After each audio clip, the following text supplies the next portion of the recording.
계속해서 시편 18편 37절에서 45절까지 말씀, 37절에서 45절까지 말씀, 우리 한 절씩 교독하겠습니다. 내가 내 원수를 뒤쫓아가리니 그들이 망하기 전에는 돌아서지 아니하리라.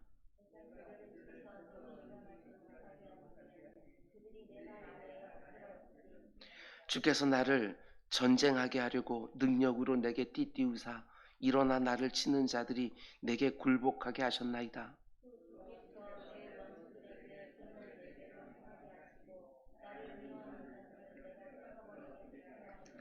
그들이 부르짖으나 구원할 자 없었고 예수 여호와께 부르짖어도 그들에게 대답하지 아니하셨나이다.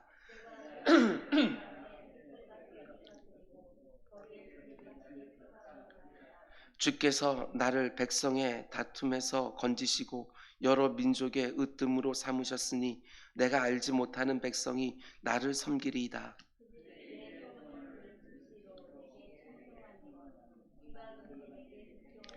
우리 함께 이방 자손들이 쇠산하여 그 견고한 곳에서 떨며 나오리로다. 아멘, 아멘. 우리 잠시 기도하겠습니다. 사랑해 주님, 코로나 방역을 더 강화하면 어려운 사람들이 있고 이대로 더 완화하면 또 어려워지는 사람들이 있습니다. 그 어느 때보다도 지혜가 필요한 때이며 그 어느 때보다도 서로를 이해해야 될 때인 줄로 압니다. 그 어느 때보다도 믿는 자들이 기도해야 될 때인 줄 압니다. 내 주 아버지 하나님, 각 초소에서 오늘도 오늘 하루를 놓고 기도하는 주의 백성들의 기도에 응답하여 주시사 오늘도 안전하게 하시고 하나님께서 오늘도 사랑하는 이 땅의 백성들이 행하는 모든 것들 가운데 열매가 있는 하루가 될 수 있도록 인도하여 주시옵소서.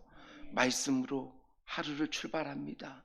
주님께서 함께 붙들어 주시사 이 말씀이 우리에게 새로운 기도의 제목이 될 수 있도록 인도하여 주시고 말씀이 응하는 것 각자의 처소에서 볼 수 있도록 주님 인도하여 주시옵소서. 새벽 강단에 올려드린 예물이 있습니다. 한민수 권사님이 이런저런 기도 제목으로 하나님 앞에 예물을 올려드립니다. 10의 1을 구별하고 선교지에 예물을 보내고 그리고 주의 전이 새롭게 지어지는 것을 사모하며 비전헌금도 드렸습니다. 그리고 하나님께서 행하신 모든 것에 만족한다고 그렇게 하나님 앞에 찬송도 올려드렸습니다. 주님, 그 인생 가운데 속에 언제나 하나님께서 주시는 감격스러운 일들이 계속해서 이루어질 수 있도록 인도하여 주시옵소서. 하나님께서 내 인생을 세밀하게 인도하시는구나 고백하는 거 늘 볼 수 있도록 인도하여 주시고 많은 믿음의 후배들이 또 그 뒤를 따라 기도의 사람으로 설 수 있도록 인도하여 주시옵소서. 이 모든 말씀 예수님의 이름으로 기도드렸습니다. 아멘, 아멘. 오늘도 좋은 날인 줄 믿습니다. 하나님께서 오늘 또 우리가 우려하는 모든 것들을 하나님께 제하여 주시고 우리가 사모하는 모든 것들 더 능하게 역사하실 줄 믿습니다. 믿음으로 하루를 출발하는 우리 모두가 되기를 주님의 이름으로 다시 한번 축원을 드립니다. 우리는 날마다 새로운 기도라는 주제로 매일 새벽마다 시편 말씀을 함께 묵상하고 있습니다. 오늘 설교의 말씀 제목은 하나님은 왜 자신의 사랑하는 성도들을 더 엄격하게 다루실까? 이런 제목으로 말씀 전하도록 하겠습니다. 지금까지 신앙생활을 해오면서 한 번쯤 해봤습직한 그런 질문입니다. 하나님은 왜 자신의 사랑하는 백성들을 더 엄격하게 다루실까? 어제 전했던 말씀과 연결해서 보게 되었으면 하나님은 자기 사랑하는 백성들을 훈련시키시고 연단하십니다. 왜냐하면 하나님께서 쓰실 곳이 있기 때문에 그렇습니다. 훈련과 연단 없이 하나님께서 나를 보내시는 곳에서 요긴하게 쓰임받을 수 없습니다. 승리를 주신 하나님이라는 주제를 가지고 오늘 또 두 번째 말씀 나눕니다. 오늘과 내일 새벽으로 참 오랫동안 묵상해왔던 시편 18편 말씀을 마치려고 합니다. 그게 두 가지 주제로 나누어서 말씀을 전하려고 하는데, 오늘 새벽에는 다윗의 일생을 통해서 우리가 본 것처럼 성도의 최종적인 승리라는 주제로, 그리고 그리스도 왕국의 최종적인 승리에 대해서 묵상할 것이고, 내일 새벽에는 시편 18편의 결론으로 다윗이 20편을 마무리하면서 하나님을 찬양하고 영광을 돌리는 부분, 한마디로 송령에 해당하는 부분을 함께 묵상하면서 18편 말씀을 마치려고 합니다. 지금까지 참 여러 번에 걸쳐서 함께 묵상했던 시편 18편 말씀을 잘 마무리하는 우리 모두가 되기를 주님의 이름으로 축원을 드립니다. 우리가 어제 새벽에 나눈 말씀을 기억해 보면, 하나님은 자신의 사랑하는 백성들, 즉 여러분과 저를 내가 살아가면서 겪는 모든 경험들을 다 사용하셔서 훈련시키시고 연단시켜 주시고, 그 어떤 영적 싸움에서도 능히 이길 수 있도록 무장시켜 주신다고 말씀을 드렸습니다.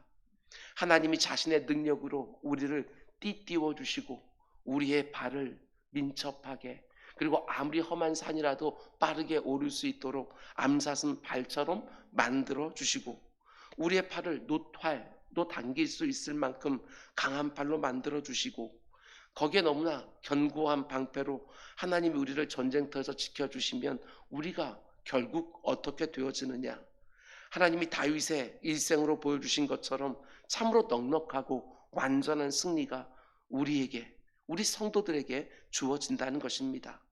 우리를 늘 공격하는 원수 마귀에게, 우리를 늘 미혹하는 이 세상의 악한 가치와 생각에 능히 승리할 수 있게 되는 것입니다.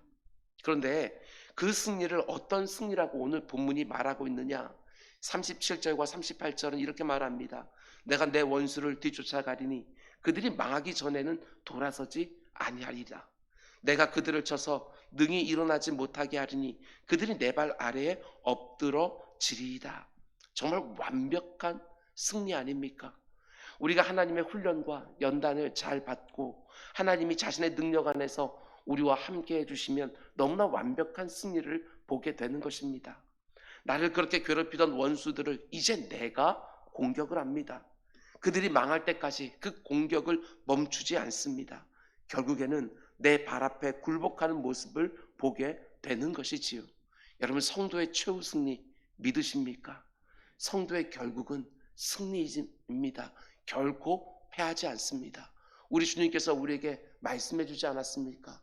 담대하라고. 내가 이미 세상을 이기었노라고. 나와 함께하는 너도 이 세상 이길 거라고. 비록 순간순간은 패하는 것처럼 보인다 할지라도 틀림없습니다. 성도에게는 최후 승리가 약속되어 있습니다.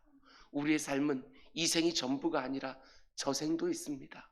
그곳에 들어갈 때 우린 다 승리자가 되어서 들어가게 될 것입니다. 지금 나를 괴롭히는 그 어떤 인생에게도 더 이상 휘둘리지 않을 것이고, 지금 나를 너무나 힘들게 하는 그 어떤 시련과 고난에도 더 이상 끌려다니지 않게 될 것입니다. 우린 이 땅에서도 그것을 경험하게 될 것입니다. 다시는 나를 괴롭히고 힘들게 하지 못하도록 완전히 제압하는 완전한 승리가 하나님의 백성들에게 주어지는 것이지요. 저는 확신합니다. 다윗의 인생이 보여주는 것처럼 여러분 한 사람 한 사람도 다 승리하게 될 것입니다. 하나님을 온전히 믿고 의지하고 따르는 성도들에게는 반드시 완벽한 승리가 주어지는 것이지요. 그리고 이어지는 40절에서 42절 말씀 보면 성도의 완전한 승리를 이렇게 말하는 것을 볼 수 있습니다. 또 주께서 내 원수들에게 등을 내게로 향하게 하시고 나를 미워하는 자들을 내가 끊어버리게 하셨나이다. 그들이 부르짖으나 구원할 자가 없었고 여호와께 부르짖어도 그들에게 대답하지 아니하셨나이다. 내가 그들을 바람 앞에 티끌같이 부서뜨리고 거리에 진흙같이 쏟아 버렸나이다. 먼저 40절 말씀 보면 다윗은 이렇게 말합니다. 주께서 내 원수들에게 등을 내게로 향하게 하시고, 하나님께서 지금까지 나를 괴롭히던 원수들의 등을 보여주시는데 이런 의미입니다.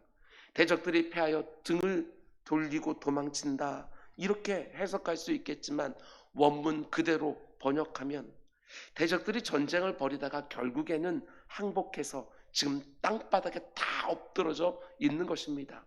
그리고 다윗이 자기의 발로 그 원수의 등을 꽉 누르고 있는 장면, 이걸 말하는 것이지요.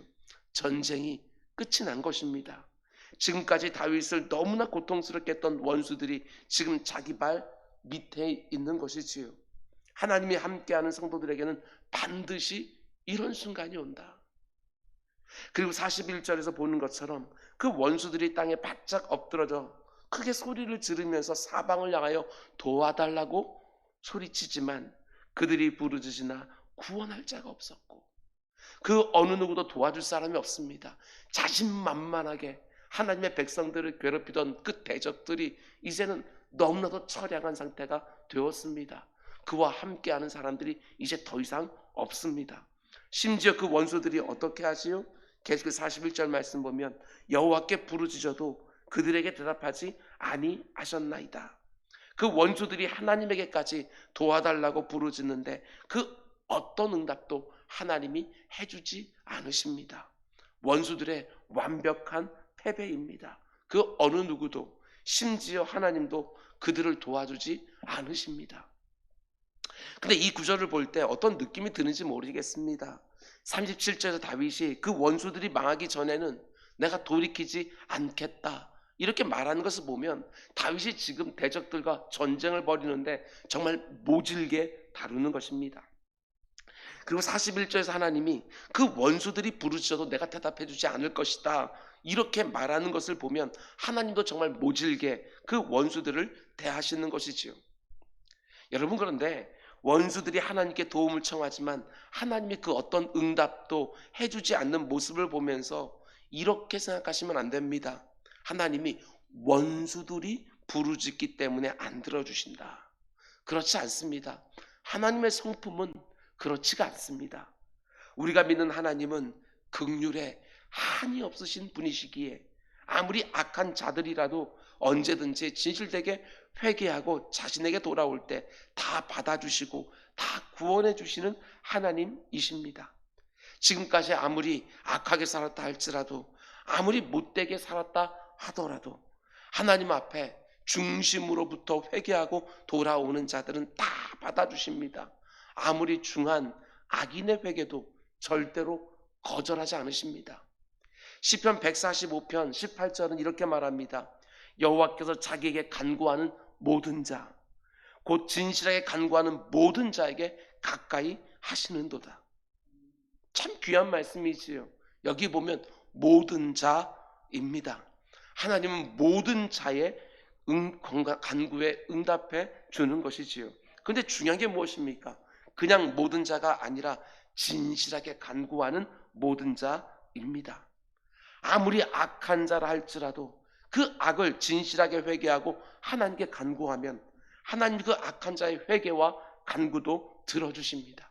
뒤집어서 보게 되었으면 아무리 믿는 자라 할지라도 하나님 앞에 진실되게 간구하지 않으면 하나님께서는 그 기도에 응답해 주지 않으신다.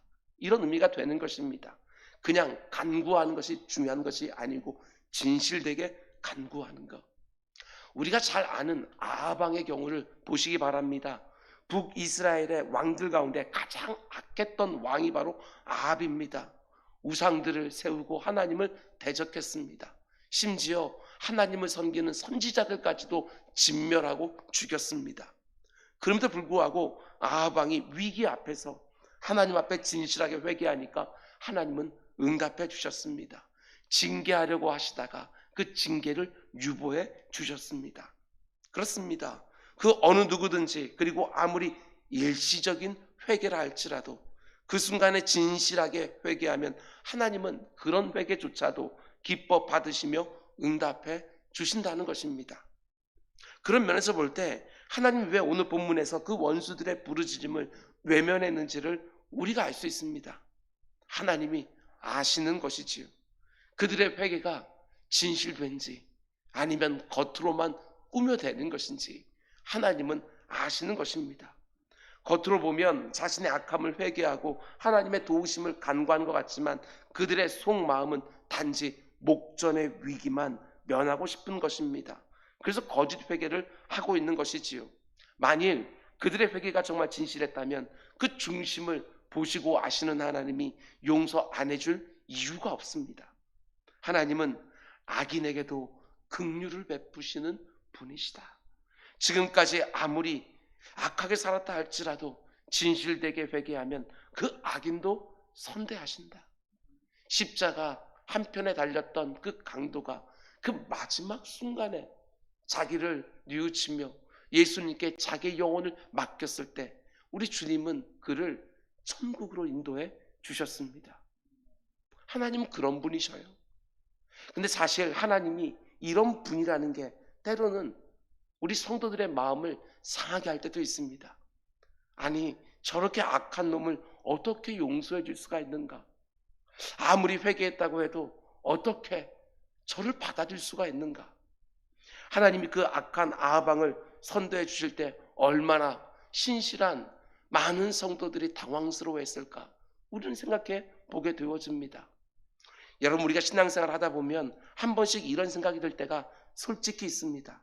하나님이 마치 자기 백성들에게는 더 많은 고난과 아픔을 주시는 것 같고 악인들에게는 더 온유하고 더 오래 참아주시는 것처럼 보일 때가 한 번씩 있습니다.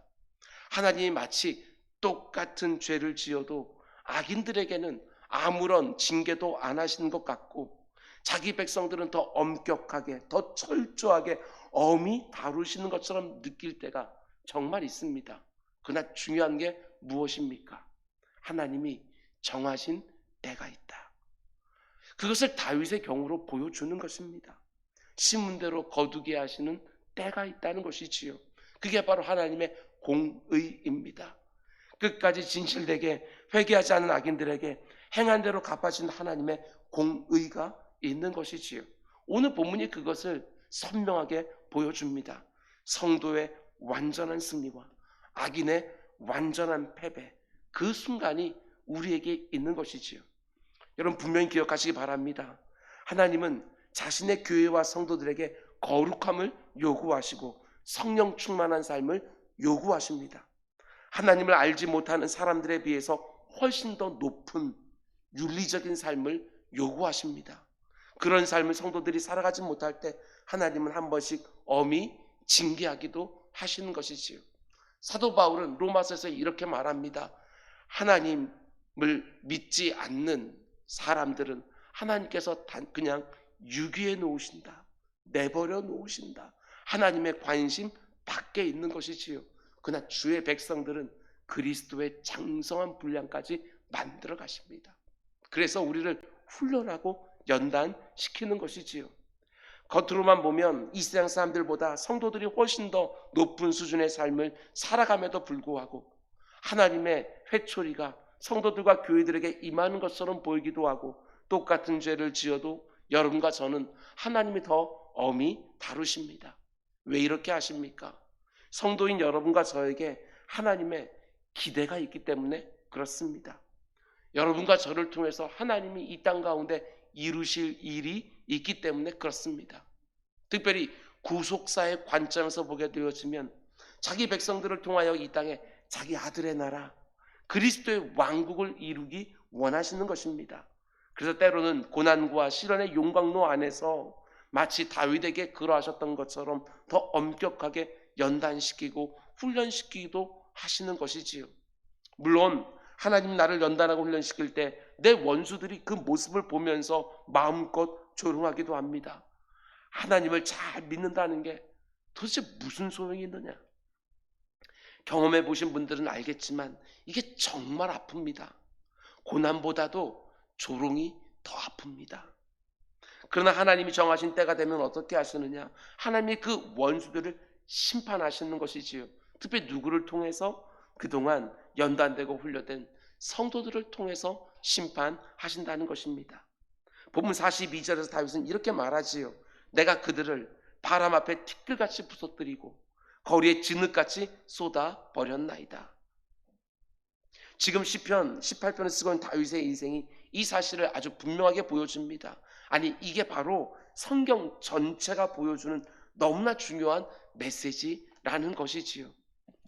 기억하실지 모르겠지만 제가 시편 18편 말씀을 시작하며 그 첫 시간에 말씀 드렸습니다.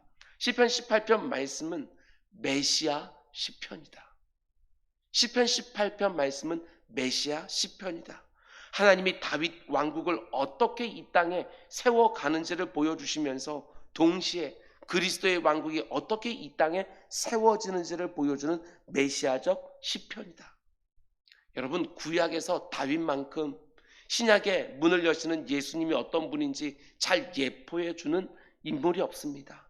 왕국이라는 차원에서도 마찬가지지요. 다윗 왕국이 세워지는 과정을 통해서 그리스도의 왕국이 세워지는 모습을 예표해 주는 것입니다. 다윗의 인생을 보면 그를 대적하는 수많은 원수들이 다윗이 당하는 고난을 보면서 얼마나 조롱했는지 모릅니다. 우리가 다른 시편들에서 여러 차례 본 것처럼 원수들이 늘 다윗을 조롱했습니다. 저 다윗 좀 봐라. 하나님이 저를 버리시는 게 아니냐. 저렇게 고난당하는 모습을 보니 하나님이 더 이상 저를 사랑하지 않는 것이 아니냐. 혹시 이들의 조롱이 남 얘기가 아닌 것처럼 들리는 분이 계실지 모르겠습니다. 원수들이 끊임없이 비웃었지만 그렇지 않습니다. 하나님은 다윗을 사랑하지 않는 것도 아니고 버리신 것도 아닙니다. 하나님이 그를 특별하게 사용하기 위함입니다. 그 모든 것들이 애매히 당하는 고난이 아니라 하나님께서 철저하게 준비하신 훈련이었고 연단이었다는 것.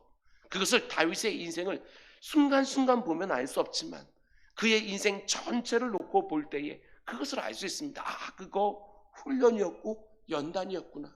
하나님께 지금 나를 이렇게 쓰기 위하여 하나님께서 그때 그 일을 내게 경험하게 하셨구나. 다윗은 노년에 그것을 깨닫고 있는 거예요. 그 순간은 너무나도 힘이 들어서 하나님 어느 때까지입니까? 어느 때까지 나를 그냥 두시겠습니까? 내가 사망의 잠에 들까 내가 두렵습니다 하고 울부짖었습니다. 그때는 울부짖었지만 이제 그 노년의 백발의 다윗이 깨닫고 있는 것이지요. 아, 그 모든 것들이 하나님이 나를 미워하시고 나를 버리신 것들이 아니라 지금 이때를 위하여 나를 연단하시고 나를 훈련하신 것이구나. 그것들 깨닫게 되어지는 것이지요. 우리 모두도 마찬가지 아니겠습니까? 지금 지나가면서 경험하고 있는 모든 것들도 다 합력하여 선을 이루게 되어지는 그 때가 있다는 사실이지요. 하나님의 때가 되었을 때 다윗이 어떻게 되어집니까? 그 땅에서 원수들을 몰아냅니다. 그 대적들이 아무리 난궁불락의 요새에 숨어있다 할지라도 하나님의 능력으로 띠를 띠고 암사슴의 발과 같은 그런 민첩함을 가지고 견고한 노타를 당기면서 원수들을 진멸하는 것이지요. 하나님이 그 모든 과정으로 연단하고 훈련시켜서 다윗의 왕국을 이 땅에 세워주셨다는 것입니다. 그리스도의 왕국도 마찬가지입니다. 하나님은 그날의 완벽한 승리를 위하여 자신이 사랑하는 교회들과 성도들을 준비시키고 있는 것이지요. 더 강하고 더 견고하고 더 온전하게 준비시키기 위하여 더 엄하고 더 철저하게 다루시는 것이지요. 그리고 그렇게 준비된 성도들을 통하여 자신의 왕국을 이 땅에 이루신다라는 것입니다. 여러분, 우리 성도가 이 땅 가운데 경험하게 되어지는 여러분 모든 과정들이 있습니다. 그것을 가리켜 우리는 구원의 서정 이렇게 말합니다.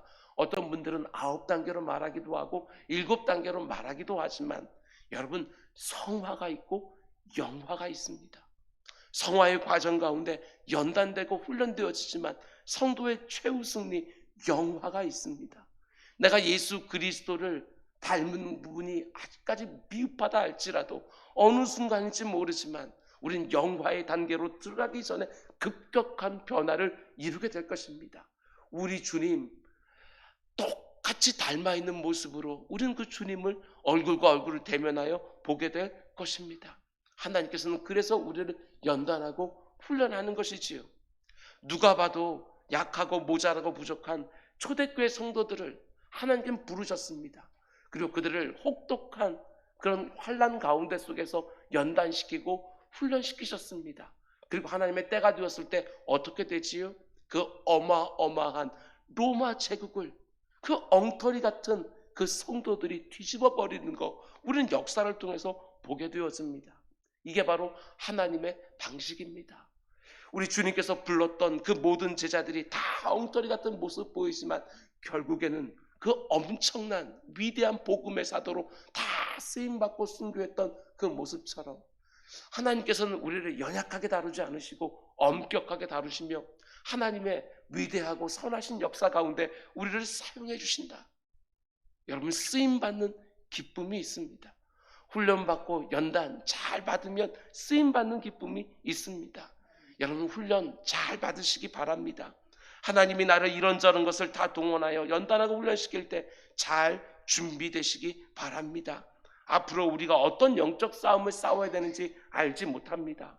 물론 훈련받고 연단받는 것을 좋아하는 사람은 아무도 없겠지만, 그리고 쉬운 일도 아닐 것이고 이 말하면 충분하다, 우리가 다 그렇게 생각하지만, 그럴수록 여러분, 하나님을 끝까지 우리 신뢰하며 따라갑시다. 아무리 힘들고 어려운 연단과 훈련이라도 이길 힘 주실 것이고 피할 길도 주실 것입니다. 능히 감당하게 해줄 것입니다. 하나님이 나를 반드시 정금같이 만들어서 자신의 선한 목적에 따라 요긴하게 사용하실 것입니다. 단지 교회 안에서만이 아니라 현장에서, 일상에서, 여러분의 가정과 학교와 직장과 사업장에서 잘 훈련 받으시기 바랍니다. 아무리 대적들이, 아무리 일상의 가치와 기준들이, 여러분들이 처한 이런저런 문제들이 여러분이 믿음으로 살아가는 모습을 보고 비웃고 조롱한다 할지라도 하나님이 정하신 그날이 되어지면 성도에게 완전한 승리가 있습니다. 시편 23편 우리가 너무나 좋아하지 않습니까? 다윗은 이렇게 고백합니다. 하나님께서 원수들 앞에서 내게 상을 차려주셨다. 그리고 내 잔을 넘치게 해주셨다. 이렇게 고백하는 순간들이 여러분과 저에게도 반드시 찾아옵니다. 저는 분명히 믿습니다. 하나님이 정하신 때가 되면 여러분의 가정에, 여러분의 일터에, 여러분의 사업장에 하나님의 통치가 이루어지는 그리스도의 왕국이 서게 될 것입니다. 하나님의 영광이 충만하게 임하게 될 것입니다. 이 믿음을 가지고 하나님이 나를 어떤 자리로 보내시든지 어떤 형편 가운데 두시든지 나를 더 강하고 더 견고하고 더 능하고 더 신실하고 더 거룩하게 만들어 가시는 하나님을 끝까지 신뢰하고 잘 준비되는 우리 모두가 되기를 원합니다. 세상은 점점 악해져 갑니다. 악한 사단마귀는 점점 더 교묘한 방법으로 우리를 미혹합니다. 더 연단되어야 됩니다. 절대로 그 훈련장에서 힘들다고, 어렵다고, 내가 기대한 것과 다르다고 좌절하고 낙심하지 마시기 바랍니다. 하나님을 온전히 신뢰함으로 또 준비되어 가는 것이지요. 언제까지 보행자와만 경주하겠습니까? 경주마와 함께 달려도 지치지 않는 주의 군사들이 되셔야 합니다. 언제까지 평안한 땅에서만 안주하겠습니까? 요단강 물이 창이라여 흘러 넘칠 때에도 능히 이겨낼 수 있는 그리스도의 군사가 되어야 합니다. 약하고 위로받고 내 마음 알아달라고 이렇게 구할 때도 있지만 주 하나님 앞에서 그렇게 부르시는 것이고 세상에 나아가서는 끄떡없이 모든 것을 다 영적인 싸움에 승리할 수 있는 그리스도의 강건한 군사로 또 연단되는 것입니다. 여러분의 가정에서, 여러분의 직장과 사업장과 여러분이 서 있는 모든 자리와 모든 관계 안에서 여러분의 승리의 함성이 가득하게 되어지는 그날이 반드시 오는 줄 알고 오늘 하루라는 날도 그날을 위하여 아주 요긴하게 준비되는 또 한 날 되기를 주님의 이름으로 축원드립니다. 기도하겠습니다. 내 사랑하는 주님이 내가 탄 작은 배의 사공이 되시고 내가 벌이는 모든 전쟁의 장수가 되는 줄 믿사오니 두려움 없다고, 나 결코 주저하지 않는다고, 결코 낙심하지 않는다고 내 마음을 강하게 하여 하나님 앞 손에 올려드리는 우리 모두가 될 수 있도록 주님 인도하여 주시옵소서. 지금 아무리 패하는 것처럼 보인다 할지라도 성도의 최종 승리가 있는 줄 믿고 오늘도 내 앞에 있는 싸움 피하지 않게 하여 주시고 맞닥뜨려서 싸워 이기는 또 한 날 되게 하여 주시옵소서. 이 모든 말씀 예수님의 이름으로 기도드렸습니다. 아멘.